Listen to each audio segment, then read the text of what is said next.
Welcome to another DTS support video. This one I'm going to try something a little unique. We're going to be looking at Coda, Coda 2, and what's unique about it is I have not really used it a whole lot, so I'm going to be learning along with you. My idea is that you can learn some of the little bumps along the way that I might come into. So you do need to have a Coda 2 license, so if you have Coda 1 you'll need to upgrade to Coda 2 if you want it. If you bought or are looking to buy Coda 2 or have Coda 2 and not sure how to get it, we can help you. Obviously, support at dtsvideo.com, but you need to download it in two spots. One is sportstech.com, that is, we'll put the app on your laptop, and then you need to go to the Mac App Store,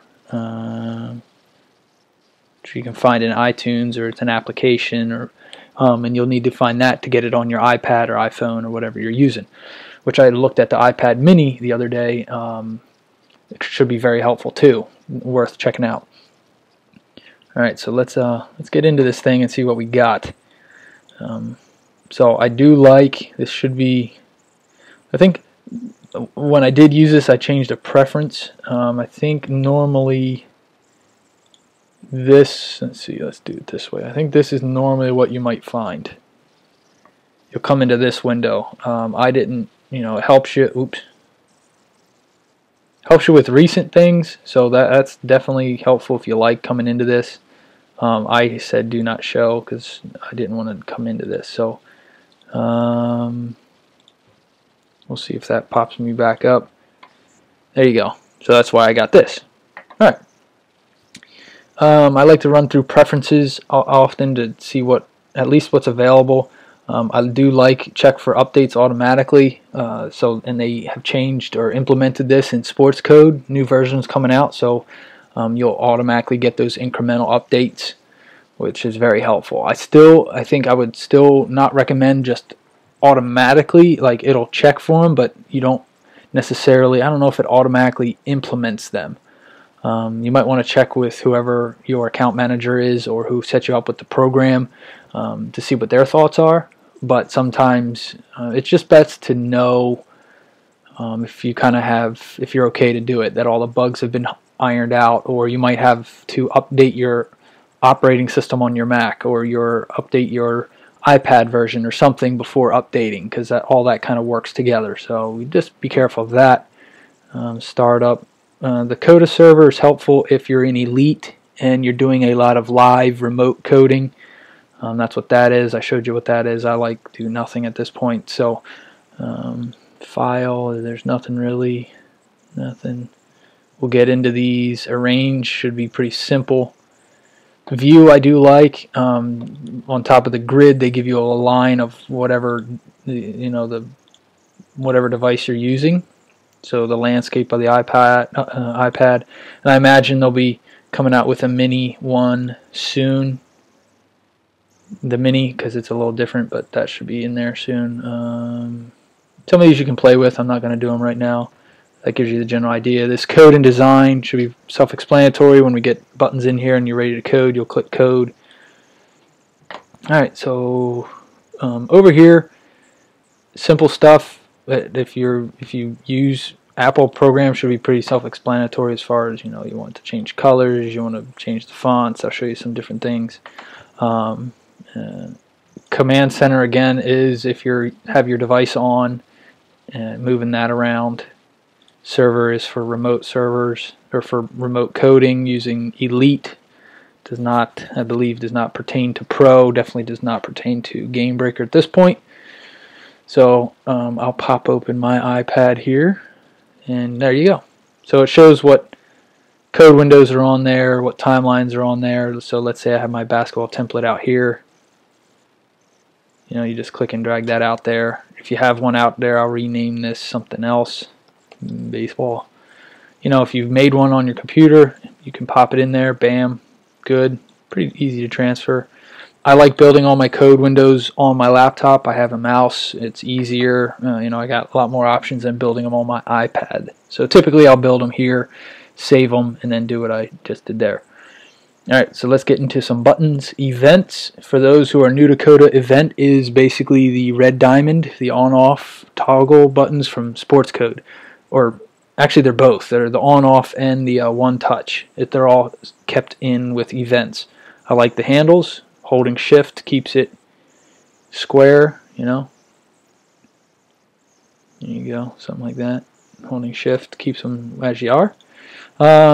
Double clicking in Coda does not bring up the edit window like it does in Sports Code. So in Coda what you do is you bring up the inspector, and this is where everything is done, and I believe the new versions of Sports Code coming out will be going this direction as well. So really nice. I do like it. Kind of keeps everything in a more graphical area. So we named it offense. I like lead times. We're gonna, I think, build like a we'll do lacrosse window. Just to again give some ideas. It's not really too specific. That's where our training and support can really help if you want to do that. I'll do event cluster later. Hotkeys, pretty self-explanatory. These are more pro elite stuff. We can get into that. That's not the point of this video. That would make this video like hours long. So we're not going to do that. Here you go. You can change the fonts, make them really big.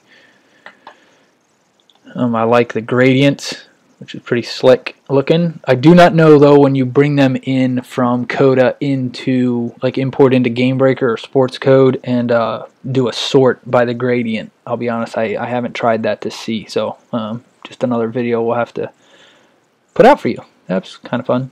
Shapes, self-explanatory. Bevel, you know, just making stuff beautiful. I do like the location, which we'll get into a little bit more when we have a couple buttons out there, and obviously that's the size. You can tweak them, you know. Yeah, no. So that's it. All right. So usually what I like to do is create an idea of what button I want to do, like size, colors, lead lags, anything I got going on, so that when I option click and drag it'll duplicate it. So what we'll do is we'll defense this. Oops. Alright, the way in Coda that you exclusive link is you create a cluster. We'll call it a possession. So instead of having these, like in Sports Code, all these arrows going all over the place, you just do that, which is really nice. Keeps it all together. Again, I kind of want defense to be ugh. Yeah, that's good enough. I'm not a graphical artiste, so for me it's more about function, so that should work. We'll do a couple more. Oops. Yeah, we'll do shots 4. Okay, so this is how you do a one-touch or a green diamond, that again coming from Sports Code language. You just add a lead and lag time, which is right here. Shot 4. Yeah, that sounds good. I'm kind of addicted to making this thing have some at least color characters in it, even though they are kind of hideous. Oh well. Okay, we'll do goals. No shot against. And again, option click and drag gives you that. We'll do goal. Goal. Alright. That should work. Alright. Next, which is applicable, can be used at a GameBreaker level, though it's more tailored to the pros and elites, are these pop-up tags and tags. You need to get a little creative in your thinking, and that comes down more to, or we can better help serve that with, again, through our training and support, and kind of sitting down with you as a staff and laying out what you want to code and how you want to code it. But I'll explain what they do, and hope that makes sense. So a pop-up tag is when you click goal, this will come up. So you might not want this sitting out somewhere. You just want to say, hey, when a goal comes up, I want it to be, location of where it is. Okay. And then this is, I love this part. So instead of having to bring up an inspector and click each button that you might want to activate or something, you use this little arrow.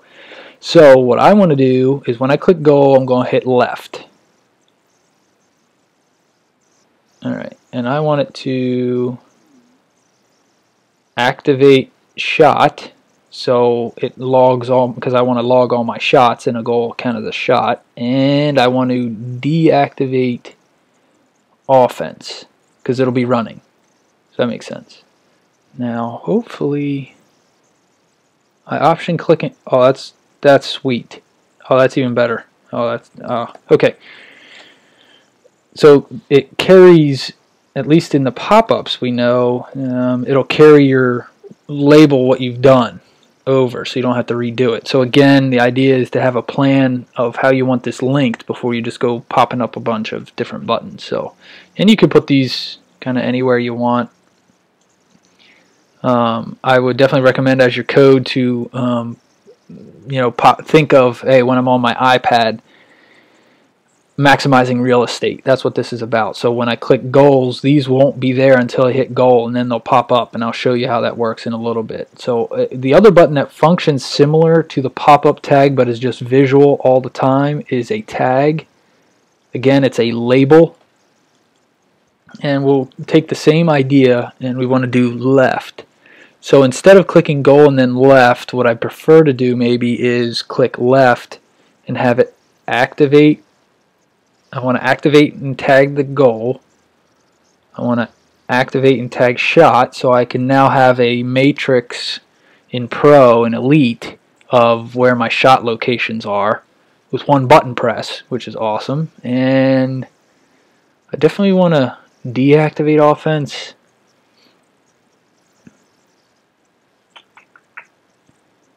I guess I can tag and deactivate. That would tell me where I'm getting shots from on my offense. Again, I'm just thinking off the top of my head. We'll go tag and deactivate. I don't see how that would hurt. Okay, so that's tag. That'll sit out there the whole time. That's the basic idea of those. Hopefully that's a send it back. Nothing. You can convert them if you're like change your mind. Convert. Same with these. If you want it into a tag instead, you can change those. Shape is pretty self-explanatory, kind of like the title box in Sports Code, just a graphical little shape, which looks like you can change. So nothing, pretty self-explanatory, nothing absolutely amazing, though it is helpful. This is just what it says it is, text box, so if you want to add, this to your shape to tell what's in there, that's helpful. I love these next three, I think, and they're new to Coda 2. Absolutely fantastic tools. So the first is a counter.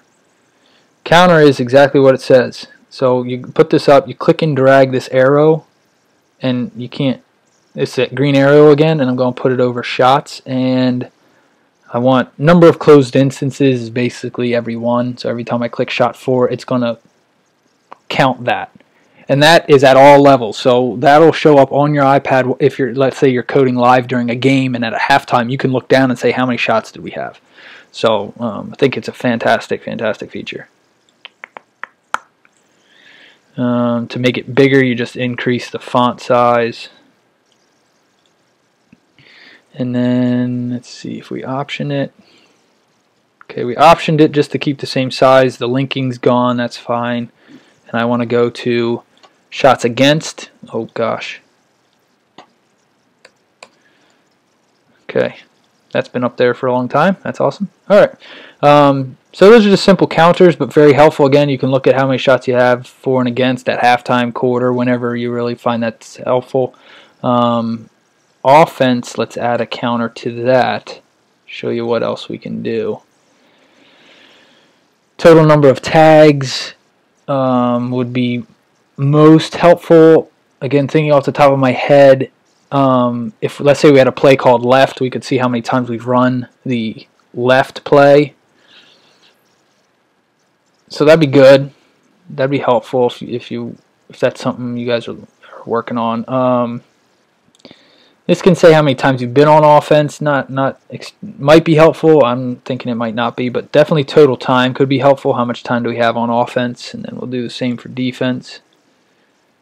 Total. I don't have any links set up to defense. That's why those things aren't showing up here. So total time. All right. So good. So really at halftime we can tell pretty quickly some of the key areas we're looking at. Lacrosse, ground balls is key, or face-offs. You can quickly have that. One loss, all that stuff. Turnovers, universal to different sports. Containers, very cool. Container basically helps maximize the space of your on your iPad or whatever device you're using. So the way that the container, and these buttons can be anything. Typically I'll look at these like, hey, I want to I don't want these buttons up all the time, only during specific events. So let's say we have man up, a couple different man up plays or special unique plays. You know, clock's winding down. Maybe you have special things you want to do at a certain, like 2 minutes left. So what we do is we put highlight the event, click the buttons to pop in there, and they can have tags and everything just like normal, pop-up tags. Everything's the same. But we're going to move this over here. Shrink that and move that back up here. So the way this works is this is what will show up on your iPad. You're on offense, you get a man-up situation or whatever specialized event you're looking for, and you want to bring up those buttons. Bam, here we are, man up. Oh, we're out of it. Now we're back to coding offense. So we'll show that coding here shortly, but I like that. Very helpful. Slice, I do not have an image, so we'll have to kind of make one up on the fly, but it's great for definitely making field schematics. Basically what it does is you can take any picture and, you know, website, computer, whatever, click and drag it in, and now it's an event, and you have event handles. Again, I hold the shift to keep the picture looking normal, but if you blow it up real big, obviously it does get grainy. So you want to pick, if you're going to make it really big, just pick a high res picture. Alright, so let's say this is a field. We'll make it a little bigger. Say it's a field and we want to cut it up. Alright, so we picture this about middle, hold the shift, will make it, you know, you can cut it off at angles, so that's helpful for different fields if you're doing it. Let's say we just want quarters. I'm going to hold the shift key. That really limits what I can do with this thing. So there you go. Into two events. Now let's see if I can cut these two in half again at the same time. I'm going to select them both, slice, hold shift. Oh, look at that. Boop, boop, boop, boop. Just like that. You cut up a goal, the key in basketball, different sections of the ice. I mean, go for your particular sport that you might want it sectioned off, and you can quickly get that cut out. Alright, so let's run this real quick. Alright. I don't know. Okay. I'll just save it as that. Coding history. Okay. Alright, so we'll start. Again, offense is running. This is just our code history. You don't have to have this up. Code history. Alright, now we had some linking in here I wanted to show you. So if we click goal and it's on, see them pop up? And then left. I might have to work on that. Let's try that again. My tags aren't coming up, so I might have to work on that. I would have thought that tag would have come up. But it did log the shot 4, and it did turn off our offense. So that's cool. Alright, let's say we're on offense. We had our left, which should activate goal, shot 4, and offense.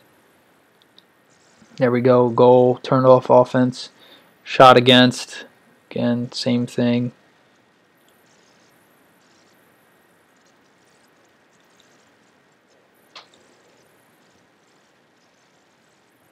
Very cool. You know, I'd make the, oh, there we go. Let's say we're in our special event. There's our man up. Shot in a man up event. You know, I might work on this a little bit, but just real quick, that's what it looks like. And then we're back to offense. So think it's really helpful. We'll stop that, save, okay. I think it's really great. Again, the better the plan you have, the better we can make this work for you, but I love these new counter, container, and slice. I think it just makes for some great code windows, and bringing in images can give you a good looking code window as well as functional without a whole lot of extra work. So that's kind of Coda 2. As we learn more, we'll get another video out, but as we always say, if there's an idea or question or something you want to see in a video, let us know. Email support@dtsvideo.com. Till we see you again. Until next video, have a good one.